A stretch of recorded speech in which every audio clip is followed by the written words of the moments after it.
What did White play in Rubinstein, Duras, Karlsbad, 1911? I won't tell you the guideline now, not to spoil the fun. Just go a bit deeper into the position. White is better, of course.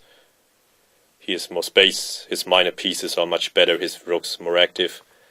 But how to make progress? The guideline is that defender of weaknesses shall be exchanged.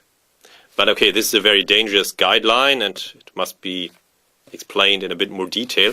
Of course, the bishop, okay, it can defend a weakness easily, but it shall not be exchanged. This is not the meaning of the guideline. It is about usually of defenders either of very important weaknesses, and when they fall, the whole position falls. But this is not the case with the d6. If the d6 falls, then the bishop f8 gets activated. Also, it has also advantages for black, so it must be treated with care, the d6 weakness. But if the a6 falls, it's different. If it falls more or less for free, then just the inroads are open there. White's rooks can come, and white has a pass b pawn, and so on. So the queen should be exchanged. The queen defends the important a6, and the queen is the last really good defender of the weakened light squares in black's camp, and there are really a lot of weak squares, and usually such defenders are meant with this guideline. And furthermore, in this position, white's queen has no really good job. It could be taken from the board. Okay, then white loses 9 points in static material value, but otherwise white's position is fine also without the queen. The queen has no really important job at the moment. So Rubinstein played queen f1 to follow up with knight e2 to exchange queens and win. Without queens, black's queenside collapses immediately. There are other ways to win, but I like this example nevertheless very much, as this diagonal queen retreat.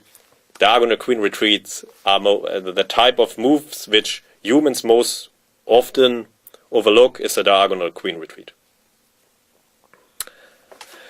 Yeah, it is just somehow a beautiful move that this retreat makes black's house collapse. Okay. Knight c8 is too passive, but even after the better rook c7, it is clear that white should be winning in the long run. Knight takes d6, on the other hand, would be a big mistake. Check, exchanging queens, and then knight c8, and the pin is even unpleasant for white. The d6 is not so important. It is better to keep the d6 weakness on the board and to win the a pawn first, and then activate everybody later, and maybe win the d6 late in the endgame. White must be winning here, but it is a better practical try for black, as black has more active pieces, which makes white's job harder. After knight c8, Rubinstein just followed his plan, and now he of course insisted on exchanging the queens. How to continue? To just exchange the weaknesses on the queen side? No, of course not.